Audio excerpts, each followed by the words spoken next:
drill out the lock. Natalie Voss said it the way a person says something that has already been decided, flat, without ceremony, as if the words themselves were administrative rather than destructive. She stood before the garden room door in the east corridor of Harmon Estate, where the marble floor caught light from the chandelier above and threw it back in cold amber bars across the wall. The door was old wood, dark with age, the brass plate on the front bearing two words that had nearly worn away to shadow. Garden room. The locksmith shifted his weight and lifted his drill. 4 members of the household staff stood back against the corridor wall. Mr. Patel, the estate's head butler for 19 years, had gone the color of old linen. His hands were clasped in front of him with the particular stillness of a man who knows that speaking will not help and cannot bring himself to stay silent much longer. Nobody moved toward the door. Nobody except Noah Bennett. He came through the corridor from the direction of the east greenhouse, still carrying his tool case, his work shirt carrying a smear of dried machine oil across the left cuff. From the water pump, fitting he had replaced that morning, 38 years old. Broad across the shoulders, lean everywhere else. Brown hair going gray at the temples in a way that had nothing to do with vanity, and everything to do with the last 3 years. He was the estate's maintenance manager, which meant that when the boiler pressure dropped at 3 in the morning, he was the one who drove down in the dark.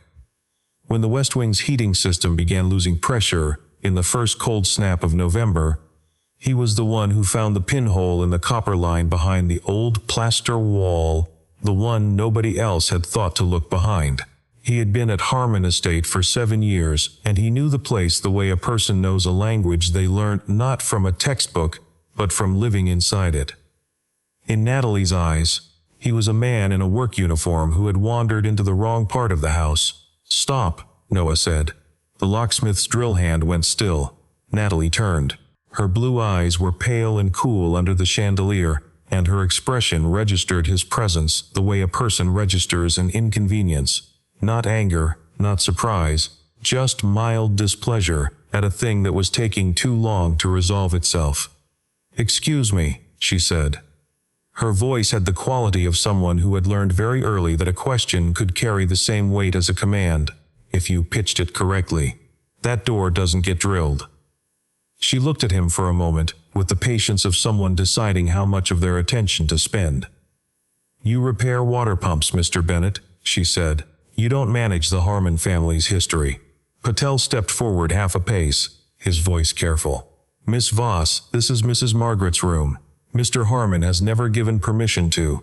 "Mr. Harmon is going to marry me in 11 days, Natalie said. She did not raise her voice. She did not need to, and this house needs to be properly arranged before the ceremony. The phrase "properly arranged" settled over the hallway like a temperature drop. Noah looked at the door. He had walked past it hundreds of times over 7 years, always aware of the faint line of light that had once shone under it in the winters when Margaret Harmon was still alive, when it had been a working room rather than a memorial. The brass plate, the worn engraving. He had never been inside. He had never needed to be. He knew what it was the way all the long-tenured staff knew. The room Margaret had used to keep records, to write letters, to meet privately with anyone who worked in the house and needed help that they were too proud to ask for in front of the family. Natalie reached past her assistant's arm and took a white envelope from him, setting it on the side table near the door, with the kind of precise gesture that people use when they want their actions to be observed. "As long as you're here," she said, "I may as well give you this in person. It's a notice of termination of your supplemental housing arrangement. After the wedding, the East Cottage and the greenhouse will be redesigned. You have 30 days to relocate." Noah looked at the envelope without moving toward it. "Mr. Harmon hasn't mentioned any of this to me," he said. Natalie tilted her head just slightly. "Edward has a soft heart," she said. "I don't." She turned back to the locksmith. "Continue." The drill bit touched the brass plate of the lock. Noah took a step toward the door. Natalie's voice went flat. "Don't make me have security remove a maintenance worker from the main corridor." Noah stopped, not because of the threat, because something had shifted on his tool belt. A brass key on the ring near his hip had worked loose from its hook with the motion of his step, and it dropped to the marble floor with a single clean, small sound, the kind of sound a room goes quiet for before anyone can decide to. Natalie did not look down, but from the top of the main staircase, a voice came down that stopped every person in the corridor and did not need volume to do it. Nobody touches that door. Edward Harmon stood at the top of the stairs, one hand on the carved oak banister. 64 years old, still formidable in bearing but visibly diminished since the cardiac episode the previous month. His color not quite right, his movements careful, but his gray eyes were as precise as ever, and they were not looking at Natalie. They were looking at the floor beside Noah's boot, at the key. Natalie recovered herself within seconds. "Edward, I was only trying to open a room that's been locked for 8 years, Ors. Noah is making this into something it isn't, and I think if you just..." Edward began walking down the stairs, one step at a time, deliberate. The locksmith had already lowered the drill. Edward stopped at the bottom of the staircase and looked at the key. It lay on the marble, small and worn, the engraving on its face almost too faint to read from a distance. But Edward Harmon did not need to read it. He recognized the shape of the thing. He recognized the small rose symbol worked into the bow of the key, the one Margaret had used as a personal mark on her private correspondence. "Where did you get that?" he said. His voice had gone quieter than it had been at the top of the stairs, which was somehow more arresting. Noah picked the key up slowly. "It belonged to Claire," he said. "My wife." The name did something to the air in the corridor. Patel pressed his hand briefly over his mouth. Natalie's eyes moved between the two men, and the expression on her face shifted in a way she could not entirely prevent, something unguarded replacing the smooth composure she had maintained through everything else. Edward looked at Patel. "Call Grace Ellis," he said. His voice had gone rough at the edges. "Right now." Natalie tried to recover the ground. "You're stopping everything because of an old key?" Edward looked at her for the first time since he had come down the stairs. "No," he said. "I'm stopping everything because if that key is what I think it is, you just attempted to destroy the only room in this house that can prove Margaret knew someone would try to erase what she spent her life building." Noah held the key in his closed fist. He did not fully understand yet, but Natalie understood one thing with sudden cold clarity. The door she had wanted to drill open did not lock a room. It locked the last will and testament of Margaret Harmon.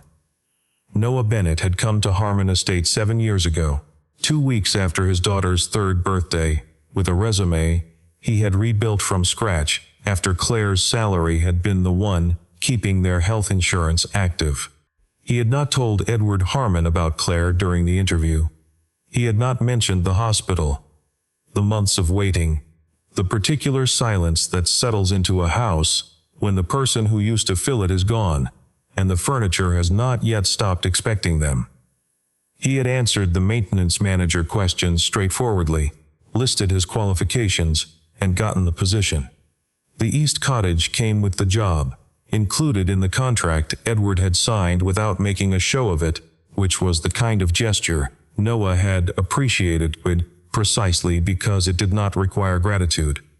He had been at the estate long enough to know its moods better than some of the family's own children did. He knew the 3rd stone step on the back terrace had a hairline crack that collected water in November and became genuinely dangerous by the time the first hard frost hit. He knew the library's south-facing windowsill warped in August and had to be planed down every 2 years, or the frame would eventually split. He knew the east greenhouse pump's bearing had been running slightly off-center since the previous winter, and had replaced it the morning of the incident in the corridor, which was why his sleeve still carried the oil. None of this was interesting to the people who came to Harmon Estate for charity dinners or anniversary leases. He was the infrastructure, the part of the building that made the visible parts possible, invisible by design. After Claire died, Noah had become quieter in a way that was not grieving exactly, or not only that. It was more that he had stopped wasting language on things that did not need it. He spoke when he had something to say. He worked steadily and well. He raised his daughter, Mia, in the east cottage, where the roof leaked at the northeast corner every spring, and the north window rattled in a south wind, and where he had rebuilt a life that was small and functional and entirely his own. The cottage was not luxury. It was not an arrangement anyone had made out of sentiment. It was a term of his employment contract, established in writing by Edward Harmon the month after Claire's funeral, because Edward had understood, in the uncomplicated way that decent people sometimes understand things, that a man with a 6-year-old daughter and a maintenance manager's salary could not absorb a rent payment on top of everything else. But the contract had never been formalized into the estate's standard employment documentation. That was the gap Natalie Voss had identified 3 months before the wedding. She had begun modifying the household's operating rules in increments small enough that no single change felt like an assault. Staff would use the service corridors rather than the main hallways. Personal items were not to be stored in the auxiliary buildings. The east garden path was restricted to formal estate use. Photographs of Margaret Harmon were removed from the common areas that the wedding planners team would be photographing in advance of the ceremony. Each rule taken alone was defensible as housekeeping preference. Taken together, they were something else. Noah saw it. He did not have the standing to say it aloud. He was not a family member, not a legal party, not a person who was invited to sit at the dinner table and give his opinion on how the estate should be run. He was the man who kept the roof from failing, and he kept that role because he needed it, and he kept his opinions about Natalie Voss to himself, because expressing them would have cost him far more than his silence did. The last night Claire had been fully conscious. She had pressed the brass key into his hand. Her voice had been careful, slower than usual, the way voices go when a person is spending what energy they have left with precision. "Don't use it to ask for anything," she had said. "Only use it if the house starts lying about itself." He had not known what she meant. He had held the key and held her hand and let her sleep, and in the morning the day had moved in its inevitable direction, and he had been a widower before noon. He had kept the key on his tool ring for 3 years. He had not known what it opened. He had not looked for the lock. Natalie Voss had not grown up around old money, which was, in its way, the reason she had always been more ruthless about acquiring it than people who had. She understood the vocabulary of wealth, the furniture, the invitations, the particular angle at which to hold a glass at a fundraiser, but she did not have the complicated sentimentality that old money bred in its inheritors. She did not see Harmon Estate the way Edward saw it or the way Margaret had made it. She saw what it represented, a name, a network, a set of gates that opened onto something she had been pressing toward for a very long time. Margaret Harmon was not a person to Natalie. Margaret was a precedent.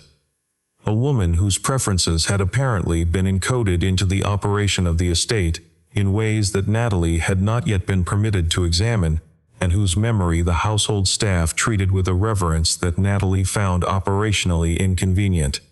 You could not simply erase a beloved dead woman.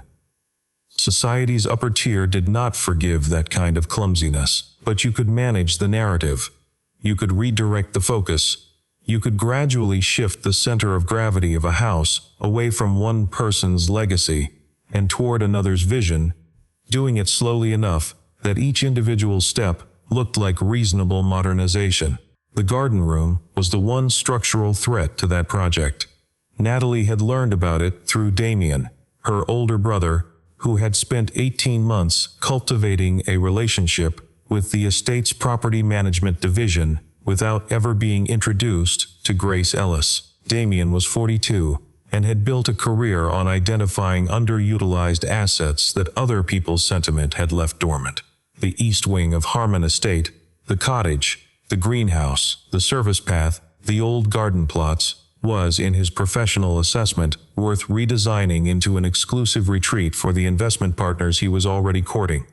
Private suites, a wine room, a spa facility, a landscaped walkway to the event terrace. The plan required one thing above all else: the removal of every existing staff right to the auxiliary buildings. Noah Bennett's cottage was physically in the center of the redesigned footprint, and the garden room, if it contained what Natalie suspected it might, could be the one document that made it impossible to proceed, which was why she had moved on the lock on a Tuesday morning when Edward was still recovering from his cardiac episode, and Grace Ellis was 3 hours away by car. After the confrontation in the corridor, Natalie went to her suite and called Damien. "There's a key," she said, keeping her voice low. Damien was quiet for a moment. "The garden room?" It was on his tool belt. She moved to the window, looking down at the east grounds. No, Bennett's been carrying it for 3 years. He apparently didn't know what had opened. If that room gets opened before the wedding... "I know," Natalie said. "The whole East Wing plan is finished." She said nothing. She was watching the greenhouse below, where she could just make out the condensation on the glass panels, the green shapes of plants inside that had been tended through 7 winters by a man she had just handed a 30-day eviction notice. "Handle it," Damien said. She hung up. The garden room door opened with the dry complaint of hinges that had been still for 8 years. Edward stood to one side, his hand not on the doorframe but in his coat pocket. His jaw was set. He had not wanted to be the one to insert the key. He had asked Noah, and Noah had turned the lock without ceremony, without making it into a moment, which was the kind of understatement that Edward found he could not quite look away from. The room was smaller than people who had not been inside it expected. A writing desk, dark wood, with a green leather surface worn to a comfortable sheen at the center. 4 filing cabinets along the north wall, each labeled in a handwriting that Edward recognized without needing to look closely. 2 wooden chairs, a lamp, a map of the estate pinned flat to the south wall, with small brass tacks, the east wing drawn in detail with notes in the margins, and on the edge of the desk, angled as if someone had left it mid-task, a framed photograph. Noah saw it before anyone else registered what it was. Claire stood at the window of this room, in a blue cable-knit sweater, holding a sheaf of papers and looking at something outside the frame. She was not posed for the photograph. She was working, and someone had caught the moment from the doorway. Her expression was concentrated, careful, slightly tilted toward whatever she was thinking through. Noah had not seen that sweater in 3 years. He stood in the middle of the garden room, and did not move for long enough that Grace Ellis, who had arrived shortly after midnight with her brown leather document case, looked up from the filing cabinet she was opening and said nothing, which was the right thing to do. Grace was 56, a compact woman with close, cropped gray hair and the particular composure of a lawyer who had spent 30 years handling matters that required precision under pressure. She had been Margaret Harmon's personal attorney and had known the garden room existed, and known what was in it, and known that she was bound by the terms of the document inside it to wait until the room was opened by someone with the right to open it. She found the box within minutes. It was labeled in black ink on a cream-colored file card, 2 names written in Margaret's careful script, Bennett Clare. Grace set the box on the desk and opened it with her own key, a small one she had worn on a chain inside her coat for 8 years. Inside, 3 letters, a legal memorandum, and a document sealed in a second envelope, on the front of which Margaret had written a single line. Grace read it aloud. "If you are reading this, it means the house finally needed honesty more than it needed pride." Natalie, standing at the doorway, went very still. Grace continued. The document was a supplementary codicil to Margaret Harmon's estate planning, a legally executed addendum that had been deliberately separated from the main estate documents and placed in the garden room, where it would be accessible only to the person holding the garden room key, whose identity Margaret had specified. Claire Bennett, personal caregiver, primary witness, and the individual Margaret had trusted with the room's contents. The codicil established that the auxiliary buildings on the east, specifically the cottage, the greenhouse, and the service path, could not be converted to alternative use without the formal approval of a 3-person garden room fund committee. It established that any long-tenured staff member with more than 5 years of continuous service was entitled to written documentation of their housing and employment terms, reviewed annually, not subject to unilateral modification by a new household manager, a spouse, or any party other than Edward Harmon himself acting in full consultation with the fund committee, and it established that the holder of the garden room key had the legal right to halt any modification to the auxiliary structures pending committee review. Claire had been that holder.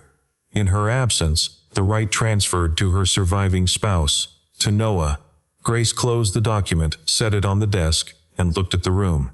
Claire kept this on her tool ring, she said quietly, as if she were thinking out loud. That's what Margaret asked her to do. Keep it where it would be found only if it was genuinely needed. Edward had been sitting in one of the wooden chairs for the last several minutes, listening to Grace read. He looked at the map on the wall, the East Wing, drawn in Margaret's careful hand, notes in the margins in her careful script.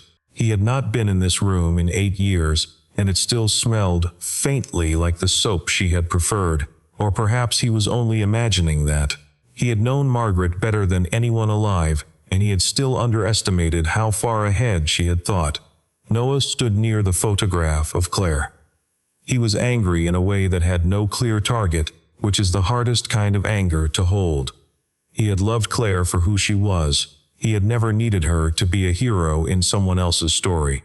And yet here was the evidence that she had sat in this room and carefully dismantled a future threat that she had apparently seen coming, and had done it without telling him, because she had known him well enough to understand that he would have refused. Grace said, "She didn't want you to feel like you owed anyone anything. She wanted whatever protection this room could offer to come from the institution, not from a personal debt." Noah looked at the photograph. "She was right," he said. Then he looked at Edward. "I don't want someone's gratitude. I want to know if my contract is a real document or a kind memory of a dead woman." Edward met his eyes. "You deserve an answer in writing," he said, "not in sentiment." The days between the opening of the garden room and the pre-wedding dinner moved through Harmon Estate, the way a change in weather moves through an old house, felt before it was visible, in the way certain doors stopped swinging right, the way the light seemed to shift even before the clouds came. Grace spent 2 full days reviewing the contents of the filing cabinets. She cataloged 43 personnel files, each maintained in Margaret's handwriting, each containing the kind of granular documentation, housing terms, health considerations, family circumstances, specific agreements made verbally and then committed to paper, that a person records when they believe the records will matter one day and are not sure who will be reading them. Many of the names in those files belonged to people who no longer worked at the estate. Some had moved away, several had died. A few were still on the grounds, older now, their histories preserved in a room they had never known existed. Patel had worked at Harmon Estate for 19 years. He had not known his own file was in the cabinet. He read it in the garden room on a Wednesday afternoon, while Grace was downstairs reviewing a document with Noah.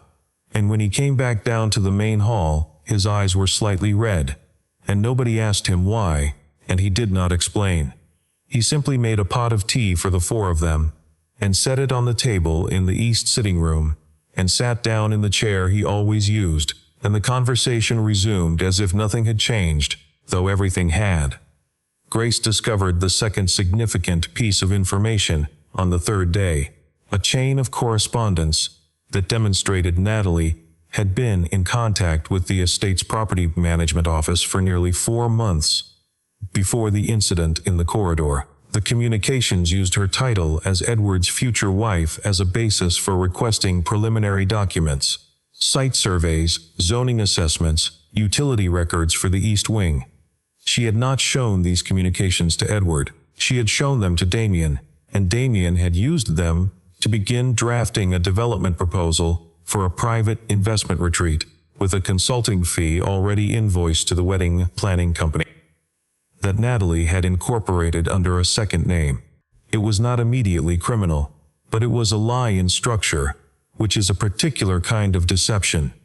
Not a single false statement, but a shape made out of true facts, arranged to prevent the truth from being visible. Grace presented this to Noah quietly, without drama. Noah said he wanted Grace to handle it through the proper channels. He did not want it to become a weapon he fired at Natalie personally. He wanted it on record. He wanted it assessed. He did not want to be the kind of person who used someone else's dishonesty to settle a score. Because he had watched that kind of behavior reduce people to something smaller than they had started as. Then Natalie made her second significant mistake. She asked a staff member to tell Noah she wanted to speak with him privately. She chose the greenhouse. His space, which was either confidence or miscalculation, and it turned out to be both. She wore something understated. She was careful in her phrasing. She told Noah that the situation had become more complicated than she had intended, and that she thought the most sensible path forward was for both of them to step back. She said she understood he was attached to the cottage and to his history at the estate, and she respected that. She said she was prepared to offer him a financial arrangement, a sum she named, which was considerable, in exchange for a quiet departure. No contest, no public discussion of the garden room, no involvement in whatever Grace's legal review concluded. She called it a kind exit. Noah looked at the row of raised beds along the east wall, the ones he had rebuilt 2 winters ago because the drainage had failed, because Margaret had originally designed the greenhouse so that the rainwater from the roof collected into a cistern under the floor and fed back up through the beds, and the system had worked perfectly for 20 years, until a section of pipe corroded and nobody noticed, and he had spent a weekend pulling up the floor slates to find it. The plants in those beds were Margaret's selections, maintained now by one of the estate's part-time gardeners who had been doing it for 11 years. "You're offering me money," he said. "I'm offering you a fresh start. You want me to take money for helping you bury my wife's name in a room you were afraid to open." Natalie did not flinch. She was good at not flinching, but her silence had a quality to it. "That's not what this is," she said. "Then what is it?" She said nothing. Noah reached into his shirt pocket and pressed the record button on the small device he had placed there before he walked into the greenhouse. He had not planned to use the recording against her. He had planned to use it to protect himself from having the conversation recharacterized later. "No," he said, "I'm not taking the money." He left the greenhouse. Behind him, the irrigation system he had repaired 3 weeks ago ran quietly under the stone floor, moving water through the beds the way it had for 20 years, doing exactly what it was designed to do, regardless of who was standing above it. The pre-wedding dinner was small by Harmon Estate standards. 14 people, the east dining room, a table set with the white linens Edward had kept since Margaret's time, candles rather than the overhead lighting Natalie's event team had proposed. Edward had insisted on the candles. He had not explained why. Noah had not wanted to come. Edward had called him personally, which was unusual. He had not phrased it as a request. He had said he wanted Noah there not as the estate's maintenance manager, but as the person who held legal standing in any matter related to the garden room. He said he thought Noah had earned the right to be in the room when the truth was put on the table. Noah had come. He wore the same jacket he owned for court appearances and funerals. He sat near the end of the table next to Patel, who had arranged the seating with the quiet intentionality that long-tenured butlers develop, every placement deliberate, none of it legible to anyone who had not been paying attention for 19 years. Natalie arrived looking composed. She wore a dress in a deep green that was neither celebratory nor somber, and she greeted the guests she knew with the warmth she was genuinely capable of when she chose to apply it. She sat at the table's center, across from the family members who had come from the Harmon side, and she made herself present and articulate and reasonable for the first 30 minutes while wine was poured, and the weather outside pressed autumn against the dining room windows. Then Grace opened her briefcase. She set 4 documents on the table in front of Edward without preamble or performance. a supplementary codicil to Margaret Harmon's estate, the East Wing map with Margaret's hand-annotated notes, a printed chain of emails between Natalie's account and Damien's company, beginning 4 months ago, and a transcription of the conversation in the greenhouse. Damien, who had been invited to the dinner as Natalie's family, looked at the transcription and said the East Wing plan had been preliminary, exploratory, never formally proposed. He said the consulting invoice was a clerical matter. He said there had been a misunderstanding about the scope of what Natalie had been authorized to discuss with the property office. Grace let him finish. Then she laid out the timeline, date by date, email by email. The first contact with the property management division, made 3 weeks before, Natalie had raised the topic with Edward in any form. The consulting invoice, timestamped 6 weeks before the incident in the corridor. The site survey request, filed using the title Future Mrs. Harmon, a title Natalie had given herself before the engagement had been publicly announced. The table went quiet in the way that rooms go quiet when the air has been changed by a fact that cannot be walked back. Edward looked at Natalie. "When were you going to tell me?" he said. She had her answer prepared. It was a good answer, textured, reasonable, built on a foundation of genuine affection for Edward and genuine frustration with what she characterized as the estate's resistance to productive change. She said she had been trying to spare him the burden of difficult decisions during his recovery. She said she had not realized how it would look. She said she understood why Grace and Noah might see it in the worst possible light, and she was sorry for that, truly sorry, because she had never intended. "Natalie," Edward said. She stopped. "When were you going to tell me about the East Wing plan?" It was not a question this time. She did not answer. Everyone at the table understood. Edward picked up the letter Margaret had written, the one Grace had read aloud in the garden room. He read from it quietly, without theater. A house is richest when it remembers the names of the people who kept it standing. He set the letter down. "I forgot," he said. "I locked that room and I forgot. That was mine to carry, and I will carry it." He looked at the table. "But I will not allow someone else to turn my forgetting into their inheritance." Natalie's composure held through the dinner. That was something, and it was real. She did not unravel, did not make a scene, did not give anyone the satisfaction of watching her come apart. She finished her wine. She sat with the decisions being made in that room, with visible effort and invisible cost. When the dinner concluded, she stood and said good night to Edward with a formality that meant something different from what the word usually means. She walked past Noah in the corridor. "You think you won," she said.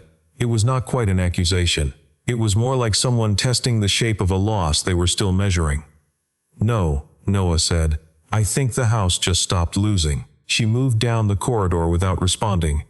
Her footsteps were even and deliberate on the marble floor. She did not look back.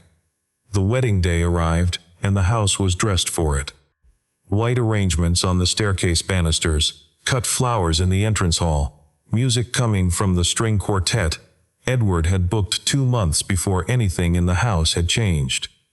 Guests arrived by late morning, moving through the main rooms in the particular soft tide of well-dressed people who have been told a story and are waiting to watch it conclude. None of them knew about the pre-wedding dinner. None of them knew about the garden room.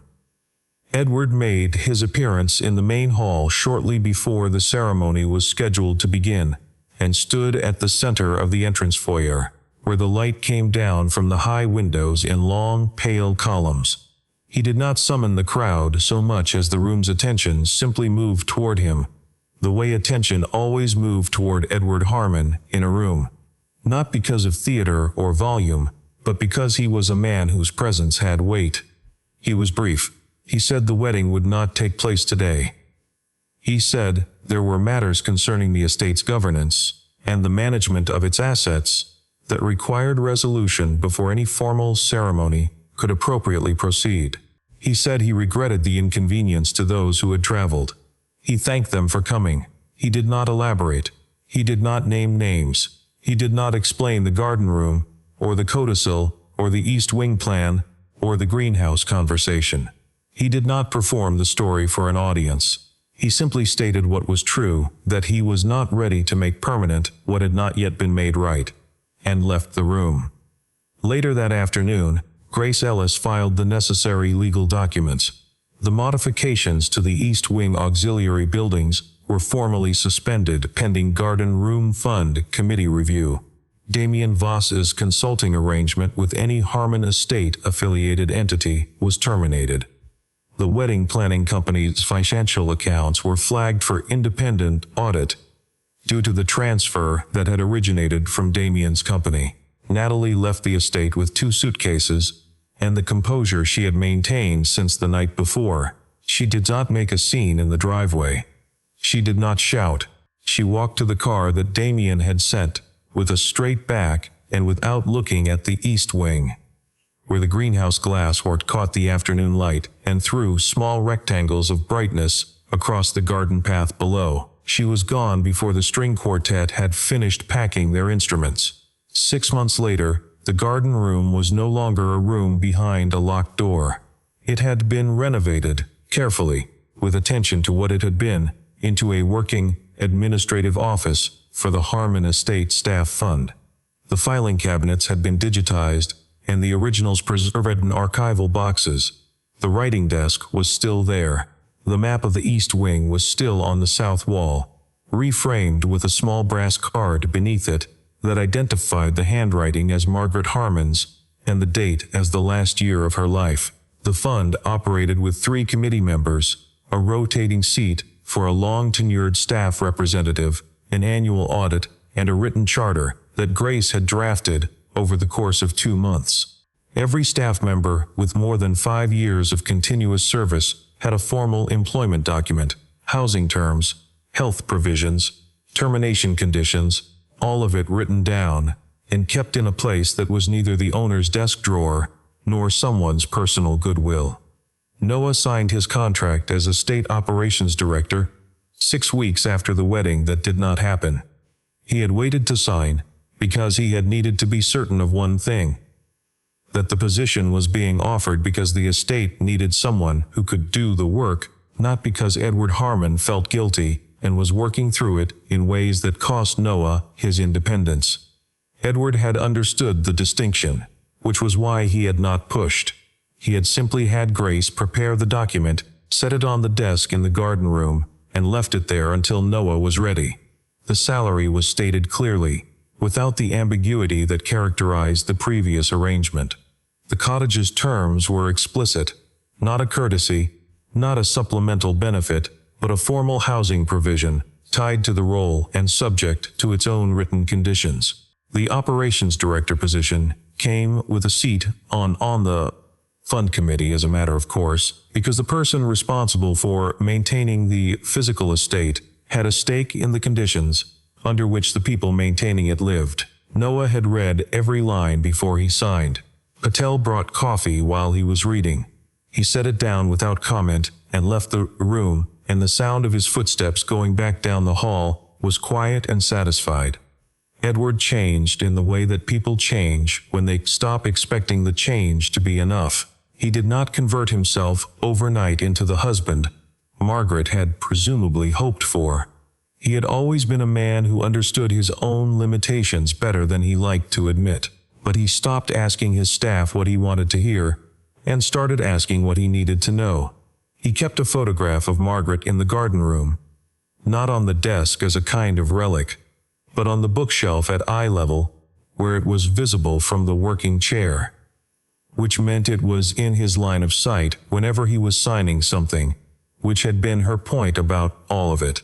Patel stood in the doorway of the garden room one evening in early spring, looking at the lit windows of the fund office, where one of the newer staff members was updating the employment records from the past quarter. He stood there for a while, long enough that the young woman at the desk looked up and smiled at him, uncertain whether he needed something.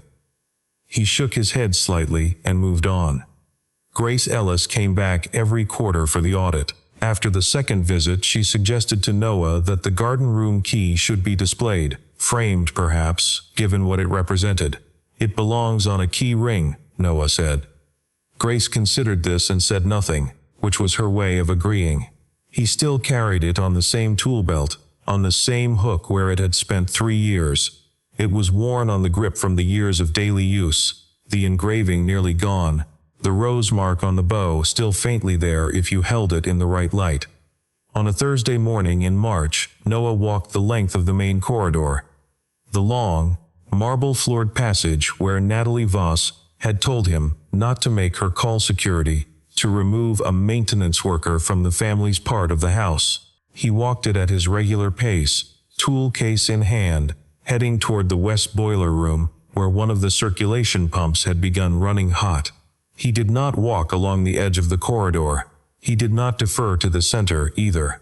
He walked where the work was, which happened to be the middle of the floor. Not because he had acquired arrogance, or a title, or the kind of confidence that comes from winning an argument. He walked without adjustment, because Harmon Estate had finally learned something that it should have known all along. The people who keep a house standing should not have to apologize for occupying the space where they do that work. The pump was a straightforward a worn seal on the inlet valve, which he had brought a replacement for, because he had anticipated the failure 3 days ago when the temperature reading had first started climbing.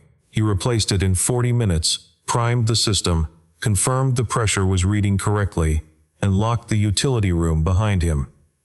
On his way back through the house, he passed the garden room. The light was on inside. Through the small window set in the upper panel of the door, he could see the desk, where Margaret had once written letters, the map on the wall, the file shelves along the back. The young staff member was gone. It was her day off, but the room was lit because the fund committee had a meeting later in the afternoon, and Patel had unlocked it that morning and left the lamp burning, which was the kind of small, deliberate thing Patel did when he wanted to make a point without saying anything. Noah paused at the door for a moment. He did not go in. He did not need to.